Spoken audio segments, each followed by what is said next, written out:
Hi, you're listening to Jesus Christ That's Funny, the podcast with Pastor Dwayne Black and comedian Ethan Moore about theology, life, and comedy. We broadcast every week from the Sanctuary Church in Fort Lauderdale.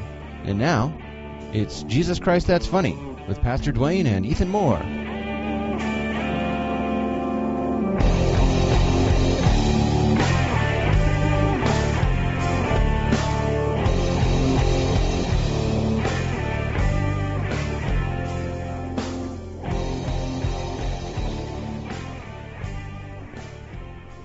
Pastor Dwayne, how you doing? I'm doing great. How are you doing today? I'm doing all right. I was just telling you I'm a little overwhelmed. I've got a lot of stuff going on right now in my life. It's crazy. What's going on?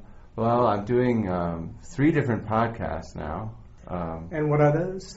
So I have an old podcast that I haven't done until recently again. I've just started it up again, which is called the Game of Love podcast. The Game of Love podcast. Yeah, that one's about board games, South Florida, and stand-up comedy, I guess. That's the first podcast I started. So that was my friend Chuck Farron. It's about board games, love, and It's comedy? about board games, stand-up comedy, and South Florida, I guess. Okay. We talk about, like right now we're actually, we kind of expanded it to be about other kind of games too. So we're talking about fantasy football right now, since that's a hot topic. And he's dragged me into doing his fantasy football league this year, so I'm trying that for the first time. Last week I'm going like, how does it work? How does it work? I don't get it. I don't get it either. It's weird because it's like, it seems like a strange idea, like all the fun of analyzing sports statistics, and none of that watching the game BS. Right. You know, like what? That doesn't make any sense. But and where are the commercials? Right. Yeah. But it's fun because you actually you pick players and then you get invested in almost every game because every game is going to have some player that either you or your opponent has. So you actually get more involved in the NFL stuff. And if they get hurt, you got to take them out and stuff. So you're like the coach, you know. So yeah, I don't know. I'm learning how to do that. So that podcast is at gameoflove.podbean.com. Then I do this other podcast called Sex on Kava, which is sexonkava.com. That's a weekly thing that comes out every week.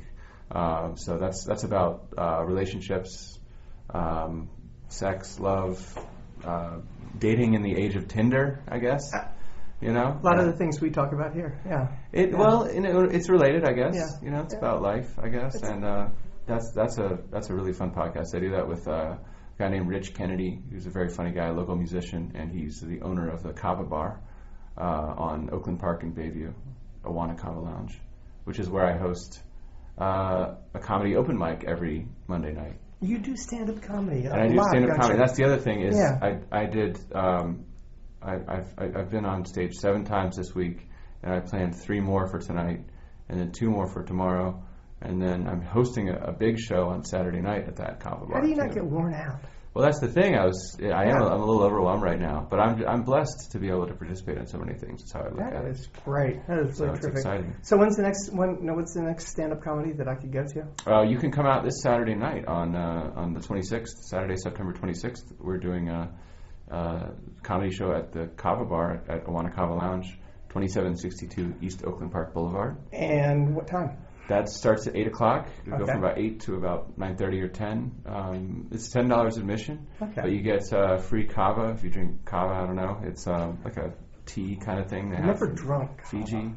You can redeem. They give you chips, and you can redeem them from other drinks at the bar, whatever you want.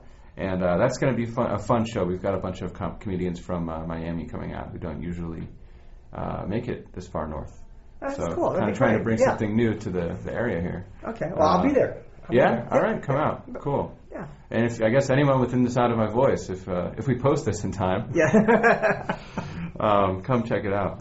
So a lot of stuff going on. And then of course this podcast, which is new, and I really like doing this one. I was listening to I'm editing our last episode together, and I think we've got some good stuff on there. Yeah, I thought so too. I thought it was pretty good. Yeah, it's fascinating. Yeah. And one of the things we were talking about, which I thought we could talk about today, is this woman, Nadia Bowles-Weber, who sent me this NPR article. Yeah. She's a Lutheran pastor, but she doesn't really seem like your typical minister. We've got a picture of her right here we're looking at, and she's all tattooed up, and she's got the clerical collar there, but it's kind of on a tank top. Yes, it is. There's no sleeves. Right. She's got some jeans. She's got a face tattoo. Yeah. So a very different kind of pastor. And I guess she's... The thing that she says on this NPR article, which we'll post so people can listen to it on the Jesus Christ That's Funny.podbean.com website. And the thing that struck me is, which is something that touches base with what we've been talking about the past couple of weeks, which is that she says that belief is not the most important criterion for her in terms of who can join the church. Wasn't that great? Well, that just blows my mind, Pastor. Yeah. I still can't quite wrap my head around it. Yeah, that was a really interesting statement because it kind of, I think it was Terry Gross who was doing the interview with her. Fresh Air. Fresh Air. And it kind of blew her away. You could feel her kind of come back and say, how does that work? And her comeback, and one of the things that's interesting about what she portrays is that her church is a church of people that a lot of them are, tattooed up and pierced and all kind of cool and edgy, and that she has a real love towards that group of people. She also is pretty honest about that she's in recovery too, which is a really neat part of her. But she does. She says that belief is not the most important concern. That people coming there, wherever they are on their journey, wherever they, whether they're atheist or not, it's this coming together in community that's the important thing. And I thought that was pretty interesting. I thought it was pretty straightforward. The strange thing about it for me is that it is very straightforward. And if you think about what I imagine, I have to use my imagination to see what would it have been like to be hanging out with Jesus, 2,000 years ago. And I just sort of, from the things that we know about him, in terms of the historical scholarship and the Bible and the faith, it seems like he wouldn't have been turning people away. No. Because they didn't have some sort of belief. No. So it's very simple at that level. And yet, what's really hard for me, because I grew up, I've talked about this on the podcast, I grew up with a very strict fundamentalist Baptist background. And there's so much emphasis on the idea that it's, believe in me and you'll be saved. And if you don't believe in me, then you're going to be in the lake of fire, right? Yeah. So that was all that stuff. And the criterion of belief is just such an important thing for identifying someone as part of the group, for determining who's really a Christian, whatever that means. Right, and so that's that tribal thing we talked about a couple times, but then also when I studied religion as a scholar, as a student, when I studied religion professionally in college and graduate school, there was that emphasis on, well, what makes this religion itself? In other words, what makes this a religion, or what makes that a religion? What makes this Hinduism? What are the characteristics and the criteria, and what are the beliefs? What are the doctrines? Yeah. What are the practices? And I remember one of my professors, he would always talk about how with this modern mediating approach to theology, where you have people like Paul Tillich and Rudolf Bultmann, where the goal is to make Christianity relevant to people in the modern world. Because modernity has changed the way we relate to things, and which religion I am a part of becomes a choice. Yes, absolutely. Which it wasn't in the past. It was never a choice which religion you were part of. It was just part of your cultural background. Now it's actually a choice. You can pick and choose which religion. So religions have to appeal to you. Right. And say, oh, you should join Christianity because you look at these features. Check out the features, Or Judaism's not bad. Check out this. You get the Kabbalah bracelet, or hey, Hinduism. Don't forget the bar mitzvah. You get to do some yoga. Yeah, that's right. Get some fitness in there too. And it's like, so you have all these options in this pluralistic society. And so one of my religion professors would always say, so you have this spectrum between meaningfulness to a modern person. How do I make religion and theology and faith meaningful to you, who has all these choices? How do I make you choose my religion? Versus, on the other side of that, distinctiveness, distinctively Christian. Right. So this is what we believe as Christians, and you're just going to, your man is essentially fallen or something Right. like that, and you're just going to have to deal with that and then go from there. So you take some a priori points, and both of those.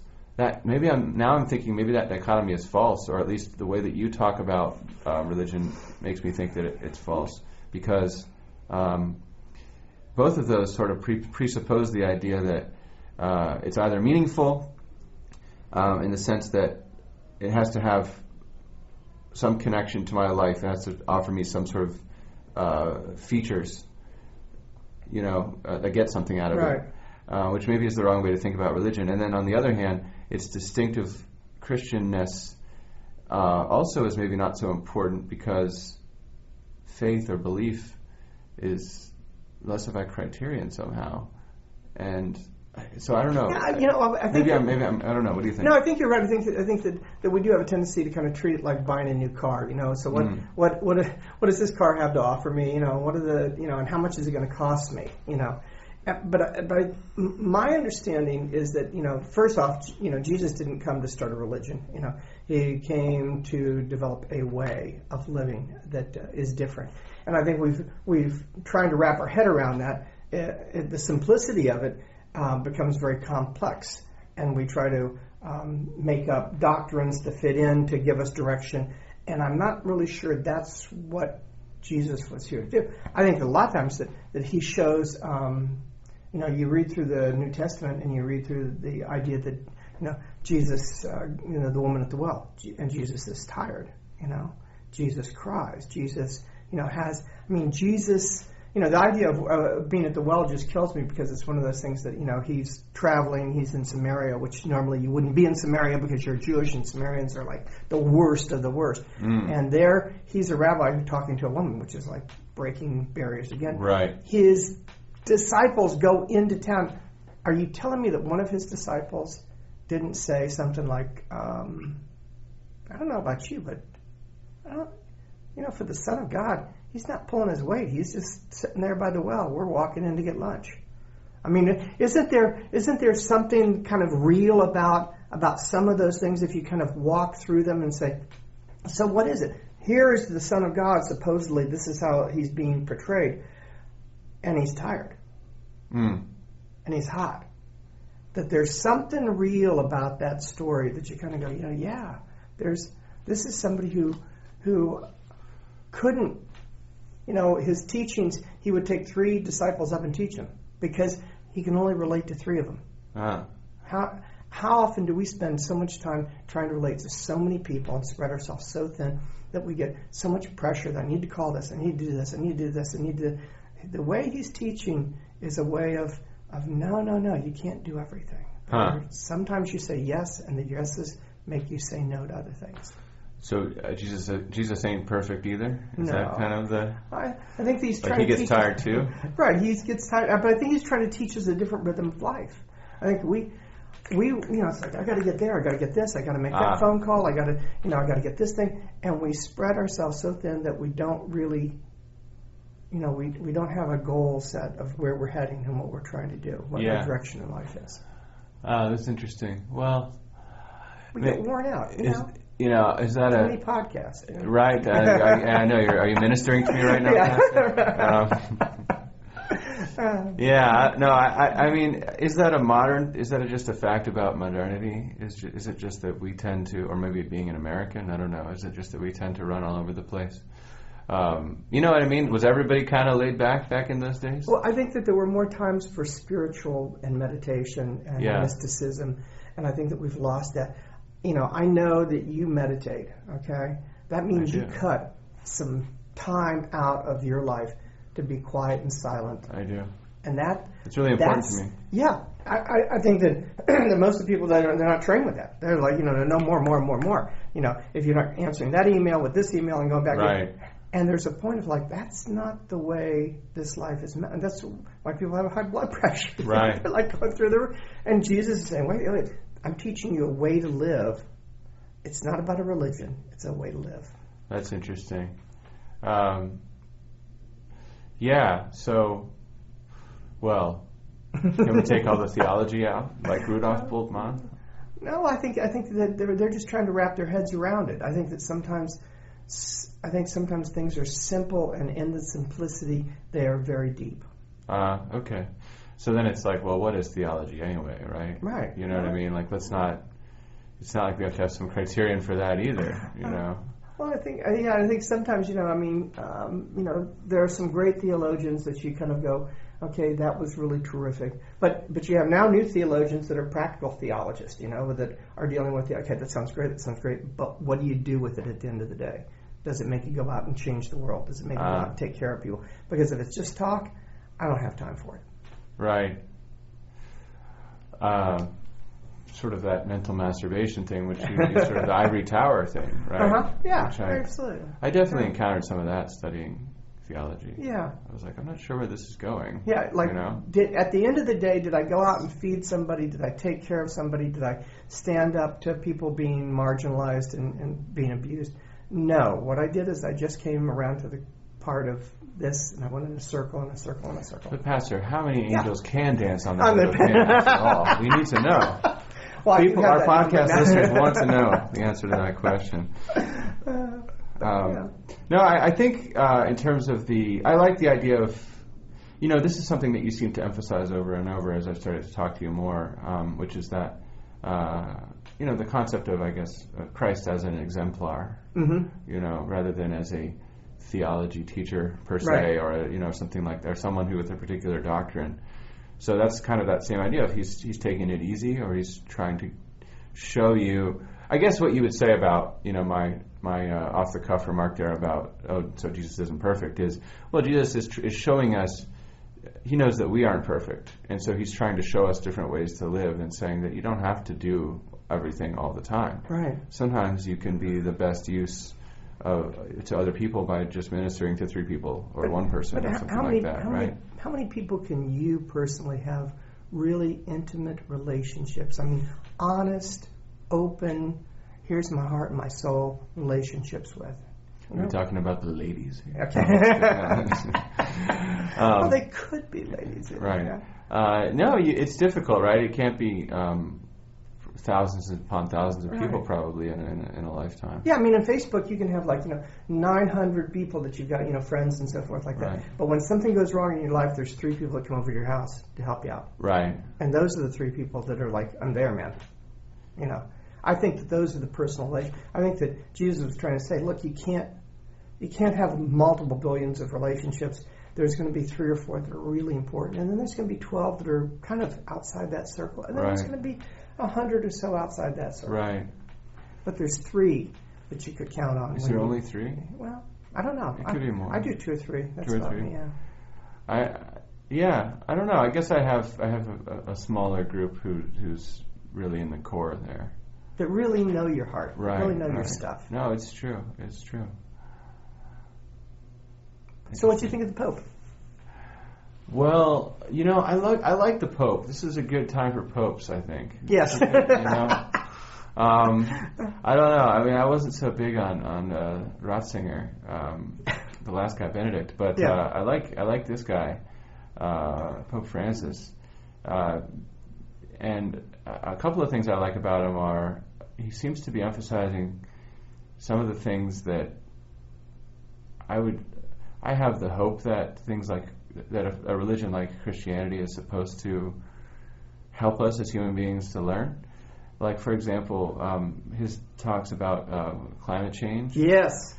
To me, that seems like the last thing I want to do on here with you is get political, and I don't think. To me, it seems like that shouldn't be a political issue. No, it shouldn't be. It's so strange that it is to me.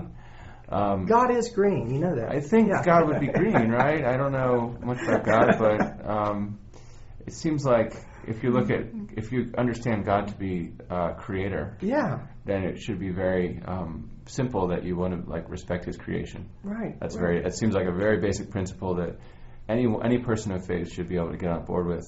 And then, even if you're not a person of faith, I would think that in terms of survival instinct, or even just the instinct of procreation and wanting the human race to go forward, at the very minimum, you would want your children and grandchildren to inherit a green world. Right. Yeah, the toxicness of it, of I will do whatever it takes to make money, is scary. It is. Right. And I think that what he's trying to call people back to is that if you are people of faith, if you are people who believe deeply within the idea that God is a creator of some sort, that we got to take care of this earth. We got to take care of it. We don't. It's a charge. We have to. We have to. And we should all be able to come together over that. I hope so. I hope so. I ultimately think that, I think I'm biased about this, but I think that the project of the human race is a good idea. Yes. I have a bias there. I'm a human being, so. But I think it's good. And then if I project into the future, then what I would think about, using my imagination again, is that, eventually it is true that the resources on this planet will be exhausted, right? And eventually the Earth will crash into the sun, or the sun expands to encompass the Earth or whatever. So then, I guess the apocalypse in Revelation will come to pass in some form or another, right? But it makes me think, well, it's possible for us to explore other galaxies and things like that, and so we could, work together to create the possibility of living beyond this planet, say, 10,000 years from now or something like that. Right. So why should we? So then, to me, what's important is to look at how long can we sustain the finite life of this planet, so that we can get that project off the ground. Right. And then how can we develop and evolve after that? And of course, we have to stay focused on the present. We're not there yet, and it's important to deal with the resources and the things we have now. No, and there's people still saying that doesn't exist. That there is no global warming. Well, there is no, and you're kind of like going, whoa. We got issues here. And we don't have time to play games. Yes. So if we create the situation where this planet becomes unlivable before we've developed the facility to leave it, then we've created a real problem for ourselves. Yes, absolutely. Yeah. Yeah. And I think that's part of the issue. That when a pope comes out and they say, Pope shouldn't get political, it's like, this is not political. The things that he's asking are not political. They're we need to stand up for the marginalized people. Healthcare is something that we in this country should be able to do. That's the other thing that I liked that he was talking about, which was kind of greed and inequality. Mm-hmm. And I saw that there was like an American Catholic group, one of those pressure groups, I don't remember which one, some Catholic Union or something like that. I don't know what they're called. But, and they were mad. They wanted to say things about that, we don't want the Pope to come here. Right, yeah. And I'm like, I don't know how Catholicism works, but I didn't think that was like you just say, get out of here, Pope. Yeah. Like, what kind of version of... Where's the awe before the magisterial, might of the Holy See, wasn't that? That's it. And I love it. It was like I'm listening to it and I'm going, man, he's saying exactly what I believe so softly and so gently that I think that people just have no idea. It's kind of like 10 minutes later they'll go, hey, wait, what he was saying? It's exactly what I don't believe. And he was brilliant. He was talking to a Congress that is bipolar, and right. He's talking about polarization and how we create people that this guy's righteous and this guy's a sinner, and that's what they are, and that's not the way we can survive. Well, that's that dualistic thinking that we were talking about last time. I think the people and the world and everything is just. It's just a collection of molecules bumping up against each other. We choose to put the patterns on of saying, this is me, this is you, this is good, this is bad, this is right, this is wrong, this is Christian, this is unchristian, and that's a choice. The way that I look at it is that we're all connected. Yeah. The connections and the similarities between me, you, and this table are actually much more important than the differences. Right. And as I said last time, I think God is in the connections. God is in the spaces in between. God is in the relationships. And if we continue to talk about like immigrants as numbers, we lose the faces and the names of the people. And this country is a country of immigrants. Right. and we continue to immediately start talking about numbers, and you're going like, you're well, losing. It's a country of human beings. Yeah. Is the way I would look at it, right? Right. I mean, You know. and what is a country? A country is an arbitrary designation. Once again, putting a pattern on something, splitting it. You know. Right, and it divides us. And in dividing, and that's the thing, is that it's reductionistic. It's a way of marginalizing and dividing and saying these people are over here, they're different, you know, they're not as good as us or something like that, and they don't deserve what we deserve. Right. Which, by the way, what do you think you deserve? That's what I want to know. No one. That's a good question. I don't think anyone should be focused on what they deserve. You know, No. I think that's a terrible way of living your life. I deserve this or I deserve that. Think about that. I deserve something. If you, look how unhappy you'll be if you go around thinking you deserve things. Yes. Even when you get what you deserve, you're still like, well, I deserved it anyway. Why should I be happy? That's what I deserve, right? Imagine if look at it this way. What if you looked at every paycheck as if you didn't deserve that, or every good thing in your life? But let's just use a paycheck as an example, because this is America, capitalist country, America, right? Yeah. Every paycheck. What if you looked at that as, wow, this is a windfall. I won the lottery. Right. Look how happy you would be if you think you didn't deserve anything, but you got it anyway. Right. Everything becomes a blessing, you know. And it's very self-indulgent to go around thinking that you deserve things. And that's it. You're right, because I think that's the thing which you're talking about is very important, and that is that if we live a life that I get up and I take a breath in the morning, it's a blessing. You know, I see the sunrise, it's a gratitude. blessing. You know, yeah, and that if you are living a life of gratitude, then you want to pour it out on other people. You really do. That's right. Yeah. Very good. Nice. I think that's an important thing to look at. I think it's important to be grateful. I don't know. Yeah. But, and it's important to recognize, once again, there's not two things, good and bad. There's just one thing. We're all the same thing. That's how I look at it. I'm more pantheistic or monist. Monist. Yeah, than you are, and I mean, in some ways. But that's how I look at it. I really think it's all just one thing, you know. Yeah. And it's a choice to chop things up. It's a beautiful thought. That's a very good thought. It's not a choice. It's a survival skill. You know, to chop things up into reality into little pieces. It's how we process reality, right? It's what we talked about last time. Mr. Caveman, if he doesn't say, that sound over there, that's a jungle cat, he's going to kill me. You know, you have to so you learn how to chop reality up into bits. Oh, this berry is poisonous. This berry will nourish me. You have to be able to do that to survive on this planet. But at a certain point, I think once you reach a level of comfort, which a lot of people in this country are at, then it becomes possible to try to transcend that.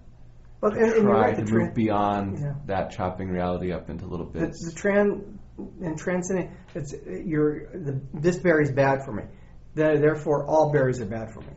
And the idea of understanding, well, no, that's not really how it is. You know, this one may be that I have issues with, and it may be something that later I find out this creates incredible medicine. You know, that does something. Well, that's true too. Yeah. So I think you're right. It's learning the gray areas in between everything. Well, I think the thing is that what happens is that we use those basic survival instincts in negative ways, because this berry is poisonous becomes this tribe over there is poisonous. Absolutely. They're bad for us. So we use things as everything becomes a metaphor, which, once again, as human beings, we process things in symbols, with ways, with patterns that we use to divide reality. And so we're going to look at things that way. But it becomes pernicious because we ascribe actuality and reality to the patterns. Right. Whereas they're just categories in our minds which are convenient and are useful and are sometimes important survival skills, but they're not really real. No. And it's a mistake to think they're real. It's actually hubris also to think that they're real, right? Yes. I know everything. I've got it all together. I've got it put together. Yeah. I'm Odysseus. I'll go in to curse the gods. I've got it all figured out. You know, that's when you know you're in trouble. Don't we head towards that at times? And how do we make sure we don't? Is it living that life of gratitude and grace? I know. I have an intuition that that's a big part of it. Yeah. I think so. And I think, once again, that's where it comes, for me, it comes down to practice.